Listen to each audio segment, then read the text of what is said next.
ವಚನ ಸತ್ಯ ವಚನ, ಭೂಮಿಗೆ ಬಂದ ವಚನ. ವಚನ ಸತ್ಯ ವಚನ, ಭೂಮಿಗೆ ಬಂದ ವಚನ. ಆದಿಯಲ್ಲಿ ಇದ್ದ ವಚನ, ನಮ್ಮ ನೋಡ ಬಂದ ವಚನ. ವಚನ ಸತ್ಯ ವಚನ, ಭೂಮಿಗೆ ಬಂದ ವಚನ.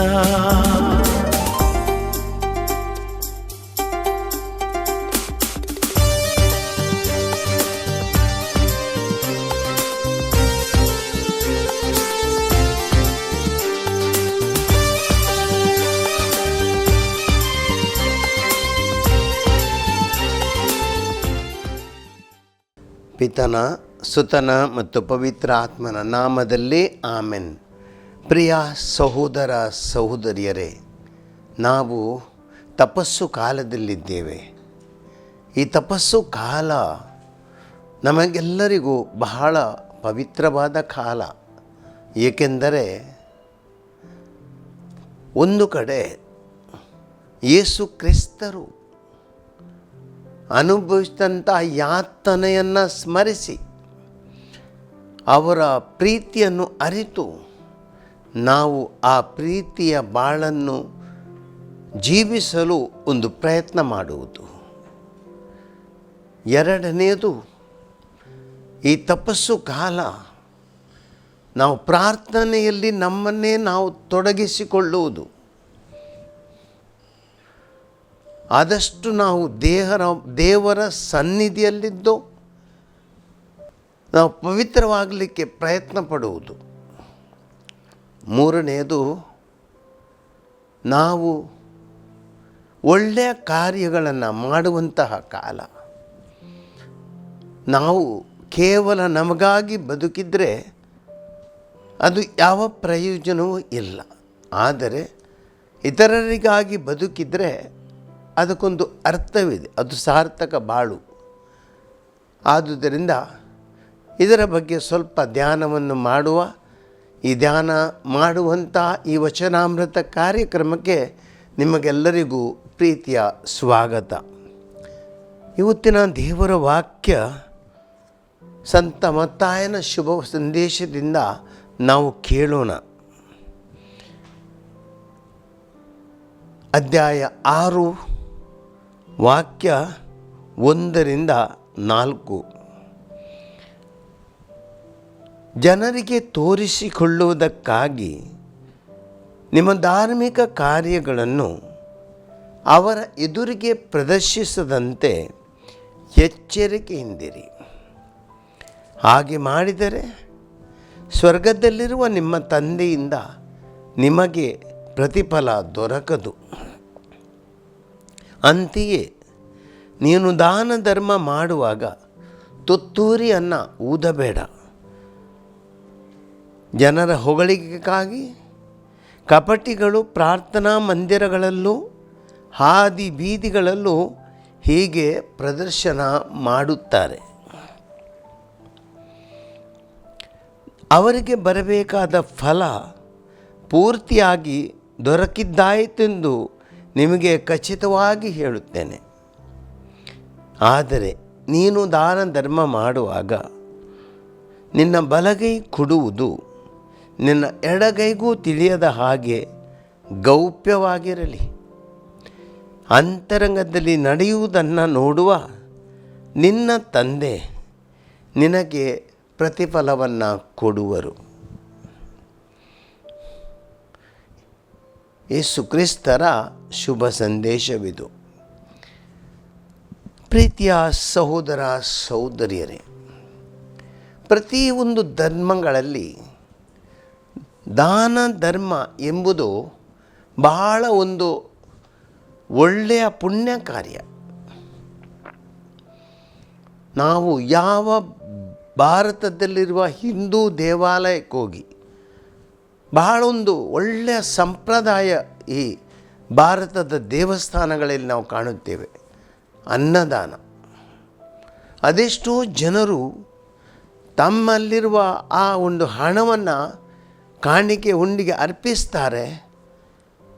ಇದನ್ನು ಈ ದೇವಾಲಯದ ಆಡಳಿತ ಮಂಡಳಿಗಳು ಜನರಿಗೆ ಧರ್ಮಾರ್ಥವಾಗಿ ಊಟ ಮಾಡಲು, ಅಥವಾ ಎಷ್ಟೋ ದೇವಸ್ಥಾನಗಳಲ್ಲಿ ವೈದ್ಯಕೀಯ ಸೇವೆ, ಎಷ್ಟೋ ದೇವಸ್ಥಾನಗಳಲ್ಲಿ ಬಡವರಿಗೆ ಹಲವಾರು ಸೌಲಭ್ಯಗಳು ಇಂಥದನ್ನು ಕೊಡ್ತಾರೆ. ಆದರೆ ದಾನ ಧರ್ಮ, ಎಲ್ಲ ಧರ್ಮಕ್ಕಿಂತ ಶ್ರೇಷ್ಠ ದಾನ ಅನ್ನದಾನ. ಸಾವಿರಾರು ಜನ ಒಂದು ದಿವಸ ಬಂದು ಒಂದು ದೇವಸ್ಥಾನದಲ್ಲಿ ಊಟ ಮಾಡ್ತಿರುವುದಂದರೆ ಅದನ್ನು ಚಿಕ್ಕ ಕೆಲಸ ಅಲ್ಲ. ಇದು ಹಿಂದೂ ದೇವಾಲಯಗಳನ್ನು ನೋಡುವಂಥ ಬಹಳ ಒಳ್ಳೆಯ ಸಂಪ್ರದಾಯ. ಮುಸ್ಲಿಂ ಧರ್ಮದಲ್ಲಿ ನಾವು ನೋಡಿದರೆ, ಇಸ್ಲಾಂ ಧರ್ಮದಲ್ಲಿ ಇಫ್ತಾರ್ ಕೂಟ ಅಂತ ಹೇಳ್ತೇವೆ.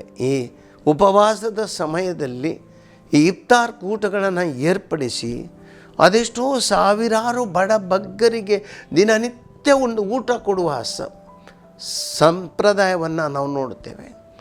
ಈ ಹಬ್ಬಕ್ಕೆ ತಯಾರಿಯಾಗಿ ಸಿದ್ಧತೆಯಾಗಿ ಎಷ್ಟೋ ಜನರು, ಬಡವರು ಅಥವಾ ಅತಿ ದುರ್ಬಲ ವರ್ಗದವರಿಗೆ ಊಟವನ್ನು ಉಚಿತವಾಗಿ ನೀಡಲಾಗುತ್ತದೆ. ಇಫ್ತಾರ್ ಕೂಟದ ಸಂದರ್ಭದಲ್ಲಿ ಬಹಳ ಒಂದು ಒಳ್ಳೆಯ ಪುಣ್ಯ ಕಾರ್ಯ.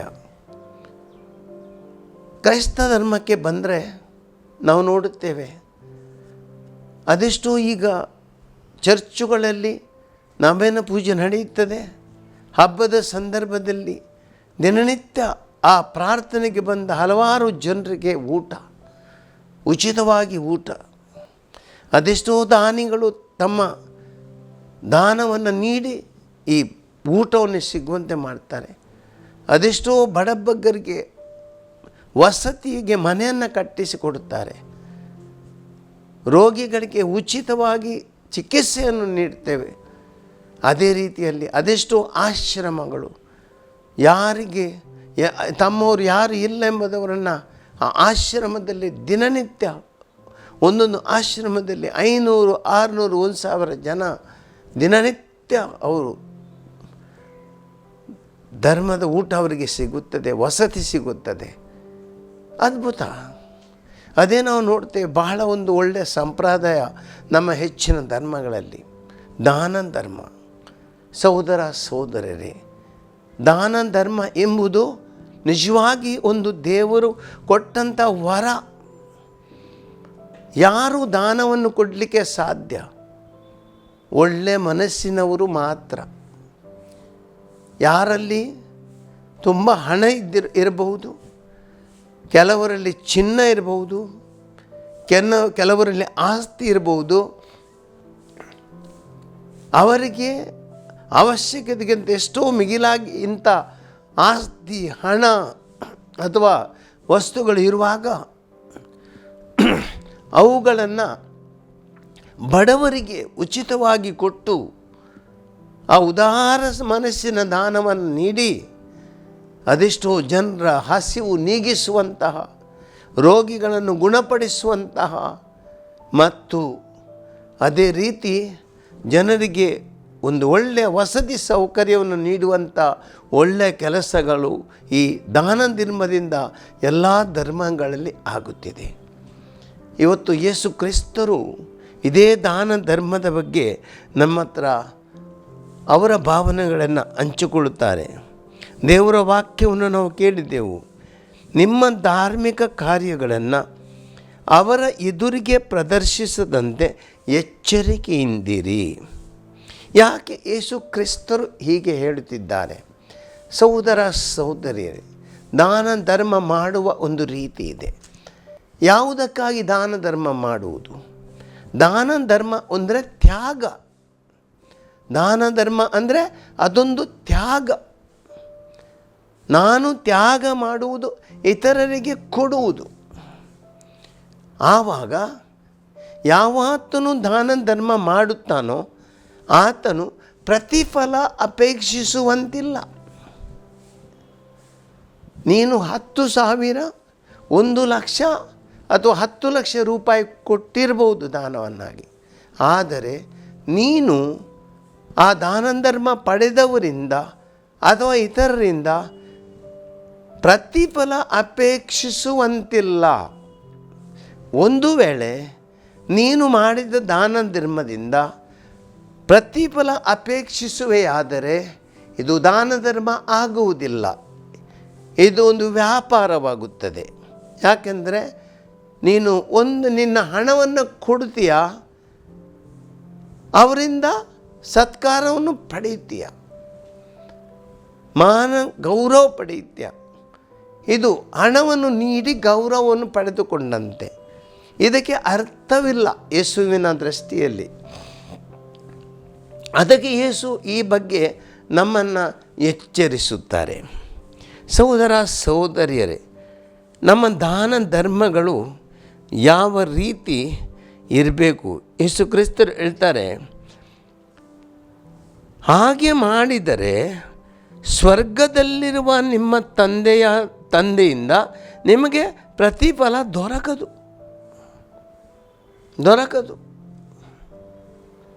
ನಾವು ಪ್ರತಿಫಲವನ್ನು ಅಪೇಕ್ಷಿಸಬೇಕು. ಯಾರಿಂದ? ದೇವರಿಂದ. ಎಲ್ಲವನ್ನು ಕೊಟ್ಟಿರುವುದು ದೇವರು. ನಿನ್ನಲ್ಲಿರುವ ಸಂಪತ್ತನ್ನು ಕೊಟ್ಟಿರುವುದು ದೇವರು. ನಿನ್ನಲ್ಲಿರುವ ಈ ಜೀವ ದೇವರಿಂದ ಕೊಡಲ್ಪಟ್ಟಿದೆ. ನಿನ್ನ ಕುಟುಂಬ ನಿನಗೆ ದೇವರಿಂದ ಕೊಡಲ್ಪಟ್ಟಿದೆ. ವ್ಯಾಪಾರ ಮಾಡುವ ಬುದ್ಧಿಯನ್ನು ಅಥವಾ ಕೆಲಸ ಮಾಡುವ ಶಕ್ತಿಯನ್ನು ದೇವರು ಕೊಟ್ಟಿರ್ತಾರೆ. ಹಾಗಾದರೆ ಎಲ್ಲವನ್ನೂ ದೇವರು ನಿನಗೆ ಉಚಿತವಾಗಿ ಕೊಟ್ಟಿರುವಾಗ, ಎಲ್ಲವನ್ನು ದೇವರು ನಿನಗೆ ಉಚಿತವಾಗಿ ಕೊಟ್ಟಿರುವಾಗ ನೀನು ನಿನ್ನ ದಾನ ಧರ್ಮವನ್ನು ಮಾಡಿ ಪ್ರತಿಫಲವನ್ನು ಅಪೇಕ್ಷಿಸಿದರೆ, ಅವರಿಂದ ಗೌರವವನ್ನು ಅಪೇಕ್ಷಿಸ್ತಾರೆ, ಅವರಿಂದ ಸನ್ಮಾನವನ್ನು ಅಪೇಕ್ಷಿಸ್ತಾರೆ, ಅದು ಏನು ಪ್ರಯೋಜನ ಆಯಿತು? ಹಲವಾರು ಬಾರಿ ನಾವು ಕೆಲವು ಸಂಸ್ಥೆಗಳಲ್ಲಿ, ಧಾರ್ಮಿಕ ಸಂಸ್ಥೆಗಳಲ್ಲಿ ನಾವು ನೋಡುತ್ತೇವೆ, ದೊಡ್ಡ ದೊಡ್ಡ ದಾನಿಗಳು ತಾವು ದಾನವನ್ನು ಕೊಡುತ್ತಾರೆ.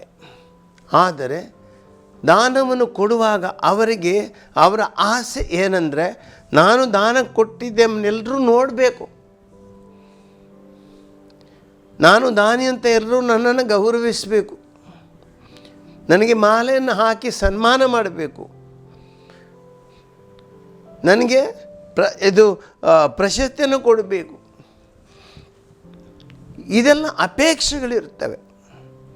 ಇಲ್ಲಾಂದರೆ ಮರು ವರ್ಷ ನಾನು ದಾನ ಕೊಡುವುದಿಲ್ಲ, ಈ ವರ್ಷ ನನ್ನ ಗೌರವಿಸಲಿಲ್ಲ, ನಾನು ಬರುವ ವರ್ಷ ದಾನ ಕೊಡುವುದಿಲ್ಲ. ಇದು ಯಾವ ರೀತಿಯ ಚಿಂತನೆ? ದೇವರ ಚಿಂತನೆ ಇಲ್ಲ, ಇದು ಮನುಷ್ಯನ ಚಿಂತನೆ. ಆದರೆ ಇಂಥ ದಾನಕ್ಕೆ ಅರ್ಥವಿಲ್ಲ. ಆದರೆ ಕೆಲವೊಮ್ಮೆ ಕೆಲವು ದಾನಿಗಳಿದ್ದಾರೆ, ಅವರು ಏನನ್ನು ಕೊಡುತ್ತಾರೆ, ಅವರು ಏನನ್ನು ಅಪೇಕ್ಷಿಸುವುದಿಲ್ಲ. ನಾನು ಹಲವಾರು ಚರ್ಚುಗಳಲ್ಲಿ ಧರ್ಮಗುರುವಾಗಿದ್ದಾಗ ಈ ಹಲವಾರು ವಿಚಾರಣಾ ಕೇಂದ್ರಗಳಲ್ಲಿ ನಮಗೆ ಇದೇ ರೀತಿಯಲ್ಲಿ ದಾನ ಧರ್ಮ ಬರುತ್ತದೆ. ಹಲವಾರು ಜನ ಹೇಳ್ತಾರೆ, ಫಾದರ್ ನನ್ನ ಹೆಸರನ್ನು ಹೇಳಬೇಡಿ. ನಾನು ಒಂದು ಚರ್ಚಿನಲ್ಲಿದ್ದೆ ವಿಚಾರಣೆ ಕೇಂದ್ರದಲ್ಲಿ. ಆ ವಿಚಾರಣೆ ಕೇಂದ್ರದಲ್ಲಿರುವಾಗ ಅಲ್ಲಿ ಒಬ್ಬರು ದಾನಿ ಇದ್ದರು. ಅವರು ದಾನ ಕೊಡಲಿಕ್ಕೆ ಒಬ್ಬರೇ ಬರ್ತಿದ್ದರು. ಬಹಳ ಒಂದು ಸರಳವಾದ ವ್ಯಕ್ತಿ ಅಂತ ಕಾಣಿಸ್ತಾರೆ. ಅವರು ಕೊಡುವ ದಾನ ಅಷ್ಟಿಷ್ಟಲ್ಲ, 1,50,000, ಕಡಿಮೆ ಅಂದರೆ 50,000 ಅಲ್ಲ, 1,00,000, 2,00,000 ಹಾಗೆ. ಆದರೆ ಅವರು ಕೊಡುವಾಗಲೇ ಹೇಳ್ತಾರೆ, ಫಾದರ್ ಈ ದಾನ ಕೊಟ್ಟು ನನ್ನ ಮತ್ತು ನಿಮ್ಮ ಇಬ್ಬರ ನಡುವೆ ಮಾತ್ರ, ಬೇರೆ ಯಾರಿಗೂ ತಿಳಿಯಕೊಡೋದು. ಇದು ನಿಜವಾದ ಧರ್ಮ, ದಾನ ಧರ್ಮ. ಅಪೇಕ್ಷೆ ಇಲ್ಲ, ಅಲ್ಲಿ ಪ್ರತಿಫಲ ಅಪೇಕ್ಷೆ ಇಲ್ಲ, ಬರೀ ತ್ಯಾಗ. ದೇವರು ನನಗೆ ಕೊಟ್ಟಿದ್ದಾರೆ, ಅದರಿಂದ ನಾನು ಹಂಚಿಕೊಳ್ತೇನೆ. ಇಂಥ ಒಂದು ಒಳ್ಳೆಯ ಮನೋಭಾವದಿಂದ ಈ ದಾನ ಧರ್ಮ ಮಾಡುತ್ತಾರೆ. ಇದೇ ಇವತ್ತು ದೇವರ ವಾಕ್ಯ ಹೇಳುತ್ತದೆ, ನಿಮ್ಮ ಧಾರ್ಮಿಕ ಕಾರ್ಯಗಳನ್ನು ಅವರ ಎದುರಿಗೆ ಪ್ರದರ್ಶಿಸಿದ ಎಚ್ಚರಿಕೆಯಿಂದಿರಿ, ಸ್ವರ್ಗದಲ್ಲಿರುವ ನಿಮ್ಮ ತಂದೆಯಿಂದ ಪ್ರತಿಫಲ ನಿಮಗೆ ದೊರಕದು. ಅಂತೆ ಹೇಳ್ತಾರೆ ಮುಂದೆ, ನೀನು ದಾನ ಧರ್ಮ ಮಾಡುವಾಗ ತುತ್ತೂರಿಯನ್ನು ಊದಬೇಡ, ಅದು ಊದಿಸಬೇಡ, ಯಾರಿಗೆ ತಿಳಿಯುವುದು ಬೇಡ. ನಿನ್ನ ಹೆಸರನ್ನು ಸ್ಟೇಜಿನಲ್ಲಿ ಅನೌನ್ಸ್ ಮಾಡಬೇಕಿಲ್ಲ. ಯಾರು ನಿನಗೆ ಇದನ್ನು ಕೊಟ್ಟಿದ್ದಾರೆ ಅವರಿಗೆ ತಿಳಿದರೆ ಸಾಕು. ಎಲ್ಲವನ್ನು ಕೊಟ್ಟಿರುವುದು ಸರ್ವಶಕ್ತ ದೇವರು. ಆ ದೇವರಿಗೆ ನೀನು ಏನನ್ನು ಕೊಟ್ಟಿದೆಯಾ ಅದು ತಿಳಿದರೆ ಸಾಕು. ಬೇರೆ ಯಾರಿಗೂ ಇದನ್ನು ತಿಳಿದುಕೊಳ್ಳುವಂಥ ಅವಶ್ಯಕತೆ ಇಲ್ಲ. ಆದ್ದರಿಂದ ಸಹೋದರ ಸಹೋದರರೇ, ದಾನ ಧರ್ಮ ಮಾಡುವಾಗ ತಿಳಿದುಕೊಳ್ಬೇಕಾದ ಮೊದಲನೇ ವಿಷಯ, ನನ್ನಲ್ಲಿ ಏನಿದೆ ಇದು ನನ್ನದಲ್ಲ, ನಾನು ಕೇವಲ ಅದನ್ನು ಒಂದು ರೀತಿಯಲ್ಲಿ ಹಂಚಿಕೊಳ್ಳಲಿಕ್ಕೆ ಅಥವಾ ಉಪಯೋಗಿಸಲಿಕ್ಕೆ ದೇವರು ನೇಮಿಸಲ್ಪಟ್ಟ ಸೇವಕ. ಇದನ್ನೆಲ್ಲ ಕೊಟ್ಟದ್ದು ದೇವರು. ಎಲ್ಲ ನನ್ನ ಆಸ್ತಿ ಪಾಸ್ತಿ ದುಡ್ಡು ಎಲ್ಲ ಇದರ ಮೇಲ್ವಿಚಾರಣೆ ಇದೆಲ್ಲ ಕೊಟ್ಟಿರುವವರು ದೇವರು. ಇದನ್ನು ನಾವು ತಿಳ್ಕೊಳ್ಬೇಕು. ಹಲವಾರು ಬಾರಿ ನಾವು ಹೇಳ್ತೇವೆ, ಇದನ್ನು ನಾನು ಮಾಡಿದ್ದು ನನ್ನ ದೇವರು ಕೊಟ್ಟರೆ ತಾನೇ ಮಾಡುವುದು. ನಾವು ದೇವರು ಆರೋಗ್ಯ ಕೊಟ್ಟರೆ ತಾನೇ ನಾವು ಮಾಡೋದು. ದೇವರು ನಮಗೆ ಈ ಭಾಗ್ಯವನ್ನು ಕೊಟ್ಟರೆ ತಾನೇ ನಮಗೆ ಈ ಲೋಕದಲ್ಲಿ ಜನಿಸಲಿಕ್ಕೆ ಅವಕಾಶ ಸಿಕ್ಕಿದ್ದು. ನಾವು ಎಷ್ಟೋ ಕೆಲಸ ಮಾಡಿದ್ರು ದೇವರು ಕೊಟ್ಟರೆ ತಾನೇ ನಮಗೆ ಆ ಒಂದು ಲಾಭಾಂಶ ಸಿಗುವುದು. ಎಲ್ಲವನ್ನ ದೇವರು ಕೊಡೋದು. ನಾವು ತಂದದ್ದು ಏನಿಲ್ಲ, ಕೊಂಡೋಗೋದು ಏನಿಲ್ಲ. ಆದರೆ ಯಾವಾಗ ತನಕ ನಾವು ಈ ಲೋಕದಲ್ಲಿದ್ದೇವೆ ಅಷ್ಟರ ತನಕ ಮಾತ್ರ ಇದು ನಮ್ಮದು. ಆದ್ದರಿಂದ ಇದು ಎಲ್ಲವೂ ಕೊಟ್ಟದ್ದು ದೇವರು. ಇದನ್ನು ನಾವು ಎಲ್ಲರೂ ತಿಳಿದುಕೊಳ್ಬೇಕು. ಯಾರೊಬ್ಬರು ನಾವು ಈ ಲೋಕದ ವಸ್ತುಗಳ ನಾವು ಮಾಲಕರಲ್ಲ, ಮಾಲಕರು ದೇವರು. ಆದ್ದರಿಂದ ಇದನ್ನು ತಿಳ್ಕೊಳ್ಬೇಕು. ನಾವು ಕೇವಲ ಸೇವಕರು, ಮಾಲಕರು ದೇವರು. ನಿನ್ನಲ್ಲಿ ಏನಿದೆ ಎಲ್ಲ ದೇವರು ಕೊಟ್ಟ, ನಿನಗೆ ಕೇವಲ ಒಬ್ಬ ಮ್ಯಾನೇಜರ್, ಅದನ್ನು ಏನು ಉಸ್ತುವಾರಿ ನೋಡಿಕೊಳ್ಳಲಿಕ್ಕೆ. ಇದು ಮೊದಲನೇ ವಿಷಯ, ಎಲ್ಲರೂ ತಿಳಿದುಕೊಳ್ಳೋಣ. ತಪಸ್ಸು ಕಾಲದಲ್ಲಿದ್ದೆ ನಾವು. ಈ ತಪಸ್ಸು ಕಾಲದಲ್ಲಿ ಇದನ್ನು ನಾವು ತಿಳಿದುಕೊಳ್ಬೇಕು, ಅರ್ಥ ಮಾಡಿಕೊಳ್ಬೇಕು. ಯಾರು ಮಾಲಕರಲ್ಲ. ಹಲವಾರು ಮಾಲಕರಂತ ನಾವು ತಿಳ್ಕೊಳ್ತೇವೆ. ನಲ್ಲಿ ಇಷ್ಟಿದೆ ಅಷ್ಟಿದೆ ಅಂತ ಗರ್ವ ಪಡ್ತೇವೆ. ಏನಲ್ಲ ಇದು. ಯಾವಾಗ ನಾನು ಈ ಲೋಕದಿಂದ ಹೋಗುವಾಗ ಇಲ್ಲಿ ಬಿಟ್ಟು ಹೋಗಬೇಕು, ಇದು ನಂದಲ್ಲ. ಎರಡನೆಯದು, ದೇವರು ನಿನಗೆ ಏನನ್ನು ಕೊಟ್ಟಿದ್ದಾರೆ ಅದು ಎಲ್ಲ ನಿನಗೋಸ್ಕರ ಅಲ್ಲ. ನಿನಗೆ ಕೋಟಿಗಟ್ಟಲೆ ಹಣ ನಿನ್ನಲ್ಲಿ ಇರ್ಬೋದು. ನಿನಗೆ ಅಷ್ಟು ಅವಶ್ಯಕತೆ ಇದೆಯಾ? ಇಲ್ಲ. ಎಲ್ಲೋ ಬ್ಯಾಂಕುಗಳಲ್ಲಿ ಕೂಡಿಡುವುದು, ಎಲ್ಲೋ ಸ್ವಿಸ್ ಬ್ಯಾಂಕ್ಗಳಲ್ಲಿ ಕೂಡಿಡುವುದು, ಎಲ್ಲೋ ಬೇರೆ ಕಡೆ ಕೂಡಿಡುವುದು, ಆದಷ್ಟು ಆಸ್ತಿಗಳನ್ನು ನಾವು ಖರೀದಿಸಿ ಇಡುವುದು, ಇದೆಲ್ಲ ಏನು ಸೂಚಿಸ್ತದೆ? ಸ್ವಾರ್ಥ. ಇದು ಸ್ವಾರ್ಥದ ಸಂಕೇತ. ಕೋಟಿಗಟ್ಟಲೆ ಹಣ ಇವತ್ತು ಎಷ್ಟೋ ಜನರು ಇಟ್ಟುಕೊಂಡಿದ್ದಾರೆ. ಅದೆಷ್ಟೋ ಬಡ ಜನರು ಊಟಕ್ಕೆ ಒಂದು 3 ಹೊತ್ತು ಊಟಕ್ಕೂ ಗತಿ ಇಲ್ಲ. ವಾಸಿಸಲು ಒಂದು ಒಳ್ಳೆ ಮನೆ ಇಲ್ಲ. ಅಂಥ ಪರಿಸ್ಥಿತಿಯಲ್ಲಿ ಜನ ಇದ್ದಾರೆ. ಆಸ್ಪತ್ರೆಗಳಲ್ಲಿ ಅವರ ಬಿಲ್ ಕೊಡುವ ಒಂದು ಪರಿಸ್ಥಿತಿ ಇಲ್ಲ. ಅಂಥ ಕಷ್ಟದಲ್ಲಿ ಜನರು ಬಳಲುವಾಗ ಮನುಷ್ಯರು ಕೂಡಿಡ್ತಾರೆ, ಇನ್ನೂ ಕೂಡಿಡ್ತಾರೆ ಆಸ್ತಿ ಪಾಸ್ತಿ. ಯಾರಿಗೆ ಇದು? ನನ್ನ ಹೊಟ್ಟೆಗೇನುದ್ದ ಅಷ್ಟೇ, ಅಷ್ಟು ಜಾಸ್ತಿ ತಿನ್ನಲಿಕ್ಕಾಗಲ್ಲ. ಆದ್ದರಿಂದ ತಿಳಿದುಕೊಳ್ಬೇಕು, ಇದು ದೇವರು ಕೊಟ್ಟದ್ದು ಕೇವಲ ನನಗಾಗಿ ಅಲ್ಲ. ನಿನಗಾಗಿ ಎಷ್ಟು ಆಸ್ತಿ ಪಾಸ್ತಿ ಹಣ ಕೊಟ್ಟಿದ್ದಾರೆ ಅಷ್ಟೇ. 2 ಕೈಗಳನ್ನು ಕೊಟ್ಟಿದ್ದಾರೆ. ಈ ಕೈಯಿಂದಲೂ ಕೊಡು, ಆ ಕೈಯಿಂದಲೂ ಕೊಡು. ನಿನಗೆ ದೇವರು ಕಣ್ಣು ಕೊಟ್ಟಿದ್ದಾರೆ, ಇತರ ಕಷ್ಟಗಳನ್ನು ನೋಡಿ ತಿಳಿದುಕೊಳ್ಳು. ನಿನಗೆ ಹೃದಯವನ್ನು ಕೊಟ್ಟಿದ್ದಾರೆ. ಈ ಹೃದಯ ಇತರರ ಪರಿಸ್ಥಿತಿಯನ್ನು ನೋಡಿ ಕರಗಲಿ, ಪರಿಸ್ಥಿತಿ ನೋಡಿ ಕರಗಲಿ. ನಿನಗೆ ದೇವರು ಕಿವಿಗಳನ್ನು ಕೊಟ್ಟಿದ್ದಾರೆ. ಈ ಕಿವಿಗಳನ್ನು ತೆರೆದಿಡುವ, ಇತರರ ಆರ್ತನಾದಗಳು ಕೇಳಲಿ. ನಮಗೆ ನಮ್ಮ ಜೀವನದಲ್ಲಿ ಅದೆಷ್ಟೋ ಜನರ ಆರ್ತನಾದ ಕೇಳಬೇಕು. ನಮಗೆ 2 ಕಾಲುಗಳಿವೆ. ಸುಮ್ಮನೆ ಕುಳಿತುಕೊಳ್ಳುವುದಲ್ಲಕ್ಕೆ ನಾವು ಈ ಲೋಕಕ್ಕೆ ಬಂದದ್ದು. ಈ ಕಾಲುಗಳು ಓಡಲಿ, ಎಲ್ಲಿ ನನ್ನ ಅಗತ್ಯವಿದೆ, ಎಲ್ಲಿ ನನ್ನ ಅವಶ್ಯಕತೆ ಇದೆ, ಎಲ್ಲಿ ನಾನು ಸ್ವಲ್ಪ ಸೇವೆ ಮಾಡಬೇಕು, ಎಲ್ಲಿ ಯಾರು ಜನರ ಸಾಕಿ ಹೋಗಬೇಕು, ಅಲ್ಲಿಗೆ ಹೋಗಬೇಕು ನಾವು. ಆ ಕಾಲುಗಳು ಕೊಟ್ಟದ್ದು ಅದಕ್ಕೆ. ನನಗೆ ದೇವರು ಒಂದು ಮೆದುಳನ್ನು ಕೊಟ್ಟಿದ್ದಾರೆ, ಮನಸ್ಸಿದೆ, ಯೋಚನೆ ಮಾಡಲಿಕ್ಕೆ. ಯೋಚಿಸಬೇಕು ನಾವು ಇತರರ ಬಗ್ಗೆ, ನನ್ನ ಬಗ್ಗೆ ಮಾತ್ರ ಯೋಚಿಸುವುದಲ್ಲ. ಯಾರಿಗೆ ಏನು ಅಗತ್ಯ ಇದೆ, ಎಲ್ಲಿ ಏನು ಮಾಡಬೇಕು, ಇದೆಲ್ಲ ಚಿಂತನೆ ಮಾಡಬೇಕು. ಸಹೋದರ ಸಹೋದರಿಯರ ತಪಸ್ಸು ಕಾಲ ಇದು. ಅದಕ್ಕೆ ಯೇಸು ಹೇಳ್ತಾರೆ, ನೀವು ಏನು ದಾನ ಧರ್ಮ ಮಾಡ್ತೀರಿ, ಹಾದಿ ಬೀದಿಗಳಲ್ಲಿ ಹೆಸರು ಗಳಿಸುವುದರ ಕೊತ್ತಿಗೆ ದಾನ ಮಾಡಿ ಏನು ಪ್ರಯೋಜನವಿಲ್ಲ. ಬದಲಾಗಿ ನೀವು ಇತರರ ಕಷ್ಟಗಳನ್ನ ಅರಿತುಕೊಳ್ಳಿರಿ. ಇತರರಿಗೆ ಹಸಿದವರಿಗೆ ಒಂದು ಹೊಟ್ಟೆಗೆ ಒಬ್ಬ ಅನ್ನ ನೀಡಿರಿ.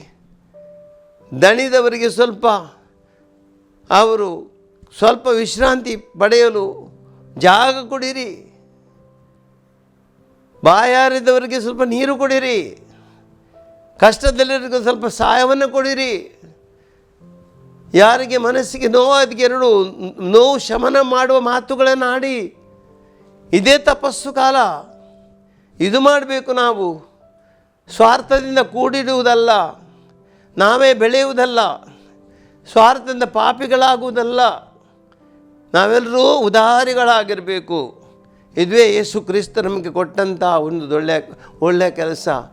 ಆದ್ದರಿಂದ ದೇವರಲ್ಲಿ ಪ್ರಾರ್ಥಿಸೋಣ. ಸಹೋದರ ಸಹೋದರರೇ, ನಾವು ಏನು ಮಾಡುತ್ತೇವೆ ಇದರಿಂದ ಬೇರೆಯವರಿಗೆ ಪ್ರಯೋಜನವಾಗಲಿ. ದಯಾಮಯ ದೇವರೇ, ಈ ಧ್ಯಾನವನ್ನು ಇವತ್ತು ನಾವು ಮಾಡುತ್ತಿರುವಾಗ ಈ ತಪಸ್ಸು ಕಾಲದಲ್ಲಿದ್ದೇವೆ. ಹಲವಾರು ದಾನ ಧರ್ಮದ ಕೆಲಸಗಳನ್ನು ಮಾಡುವಂಥ ಒಳ್ಳೆಯ ಮನಸ್ಸು ನಾವು ಹೊಂದಿದ್ದೇವೆ. ದೇವರೇ, ನಮಗೆ ತುಂಬ ಕೊಟ್ಟಿದ್ದೀರಿ. ನೀವು ಆಸ್ತಿ ಪಾಸ್ತಿ, ಚಿನ್ನ, ದುಡ್ಡು ಅಥವಾ ಮನಸ್ಸು, ವಿದ್ಯೆ ಎಲ್ಲವನ್ನು ಕೊಟ್ಟಿರ್ತೀರಿ. ಆದರೆ ಇದು ಕೇವಲ ನನಗಾಗಿ ನಾವು ಉಪಯೋಗಿಸಿಕೊಳ್ಳದೆ ಇತರರಿಗಾಗಿ ಅದನ್ನು ವ್ಯಯಿಸಲು, ಇತರರಿಗಾಗಿ ಜೀವಿಸಲು ನನಗೆ ಶಕ್ತಿ ಕೊಡಿರಿ. ಇತರರಿಗೆ ಅವರ ಜೀವನದಲ್ಲಿ ಅವರ ನೋವುಗಳನ್ನು ಅರಿತು ಅವರಿಗೆ ಧೈರ್ಯವನ್ನು ಕೊಡಲಿಕ್ಕೆ, ಅವರಿಗೆ ವಿಶ್ವಾಸವನ್ನು ಬೆಳೆಸಲಿಕ್ಕೆ, ಅವರಲ್ಲಿ ಕಷ್ಟದ ಸಮಯದಲ್ಲಿ ಅವರ ನೋವನ್ನು ಹಾಕಲಿಕ್ಕೆ ನನಗೆ ಶಕ್ತಿಯನ್ನು ಕೊಡಿರಿ. ಉದಾರವಾದ ಮನಸ್ಸನ್ನು ಕೊಡಿರಿ. ನಾವು ಪ್ರಾರ್ಥಿಸ್ತೇವೆ. ಆಮೇನ್.